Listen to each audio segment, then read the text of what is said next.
നമ്മുടെ തൊട്ടു മുൻപുള്ള ഒരു തലമുറയുടെ ജീവിതത്തെ ധന്യമാക്കി തീർത്ത കുറേയേറെ സാധനങ്ങളെ കുറിച്ചാണ് ഞാനിവിടെ പറയാൻ പോകുന്നത്. ഒരുപക്ഷെ ഇന്നത്തെ പുതിയ തലമുറയ്ക്ക് ഇതേക്കുറിച്ചൊക്കെ നല്ല ധാരണ ഉണ്ടാവുമോ എന്ന് എനിക്ക് അറിയില്ല.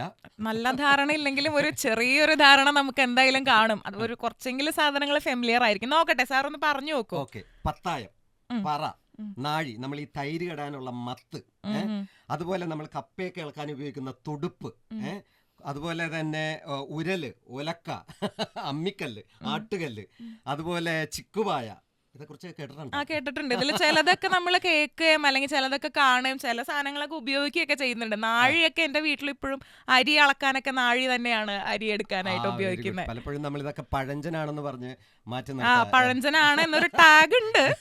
അതെ, പക്ഷേ ഇപ്പോൾ ഒരു കാലത്ത് നമ്മുടെ ജീവിതങ്ങളെ ധന്യമാക്കിയിരുന്ന കാർഷിക സംസ്കൃതിയുടെ ഉണർത്തുപാട്ടായി മാറി ഇത്തരം സാധനങ്ങളൊക്കെ ഒരുമിച്ച് ഒരു കുടക്കീഴിൽ അവയൊക്കെ കാണാനും വാങ്ങാനും ഒക്കെയുള്ള ഒരു അവസരം ഇതാ കൈവന്നിരിക്കുകയാണ്.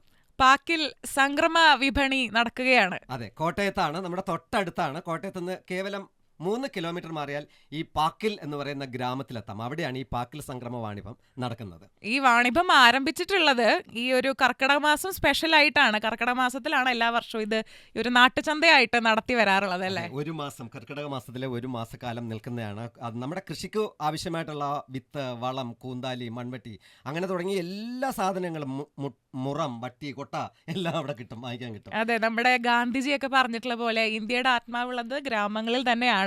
തീർച്ചയായിട്ടും അതൊരു നല്ല കാര്യമാണ്. ശരിക്കും നമ്മുടെ ഗ്രാമങ്ങളിലെ കുടിൽ വ്യവസായവും നമ്മൾ കേട്ടില്ലേ, ഹട്ട് ഇൻഡസ്ട്രീസ്, അതുപോലെ സാധാരണക്കാരുണ്ടാക്കിയ ഉപകരണങ്ങളും മറ്റു വസ്തുക്കളാണ് നമുക്ക് അവിടെ വാങ്ങാനായിട്ട് കിട്ടുന്നത്. അപ്പോൾ അതുകൊണ്ട് തീർച്ചയായിട്ടും നമ്മളെല്ലാവരും പാക്കിൽ സംക്രമ വാണിഭത്തിന് പോകണം, അത് കാണണം, അവരെ പ്രോത്സാഹിപ്പിക്കണം, അതൊരു സാധനങ്ങൾ മേടിക്കുകയും ചെയ്യണം എന്നുള്ളതാണ്. അപ്പം നമ്മുടെ നാട്ടിൽ ഇതുപോലെ കർക്കിടക മാസമൊക്കെ ആരംഭിച്ചത് പ്രമാണിച്ചിട്ട് ഈ കഴിഞ്ഞ ദിവസങ്ങളിൽ ഇതുപോലെ ഒരു നാട്ടുചന്ത ആരംഭിച്ചതുപോലെ ഈ ദിവസങ്ങളിൽ തന്നെ വേറൊരു നാട്ടിൽ ഇതുപോലൊരു ഇനീഷ്യേറ്റീവ് ആരംഭിച്ചിട്ടുണ്ട്.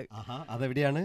അത് അങ്ങ് ഡെൻമാർക്കിലാണ്, കോപ്പൻഹാഗൻ എന്ന് പറയുന്ന ഒരു സ്ഥലത്താണ്. ഇതുപോലൊരു ഇനീഷ്യേറ്റീവ് എന്ന് പറയുമ്പോൾ അവിടെ ഇങ്ങനെ ടൂറിസ്റ്റുകളായിട്ട് വരുന്ന ആളുകൾ അവിടുത്തെ ലിറ്റർ പിക്ക് ചെയ്ത് കൃത്യമായിട്ട് ഡസ്റ്റ്ബിന്നിലൊക്കെ കൊണ്ടുപോയി ക്ലീൻ ചെയ്യുന്നു, അല്ലെങ്കിൽ അവിടുത്തെ പബ്ലിക് ട്രാൻസ്പോർട്ട് കൂടുതലായിട്ട് ഉപയോഗിക്കുന്നു, അല്ലെങ്കിൽ സൈക്കിളിൽ കൂടുതൽ ട്രാവൽ ചെയ്യാനായിട്ടൊക്കെ സ്റ്റാർട്ട് ചെയ്യുന്നു എന്നൊക്കെ വരുമ്പോ അവർക്ക് അവരുടെ ഗവൺമെന്റ് ചില ഓഫേഴ്സ് നൽകുന്നുണ്ട്. എന്തൊക്കെയായിരിക്കും? അതെ, ഫ്രീ ലഞ്ച് ഉണ്ട്, അവർക്ക് കോഫി ക്ലെയിം ചെയ്യാം, വൈന് ക്ലെയിം ചെയ്യാം, അങ്ങനെയുള്ള കുറെ കാര്യങ്ങളൊക്കെ ആ ഒരു ഗവൺമെന്റ് അവർക്ക് കൊടുക്കുന്നുണ്ട്. അതെ അതെ അതെ, വളരെ ബ്യൂട്ടിഫുൾ, വളരെ നല്ല ഒരു സന്ദേശമാണ്. എന്തായാലും നന്മയുടെ ഈ 2 സന്ദേശങ്ങളോടെ നമുക്ക് ആരംഭിക്കാം ഇന്നത്തെ മോർണിംഗ് ഡ്രൈവ്. കൂടെയുള്ളത് RJ വിപിനും ലിലിയേയും.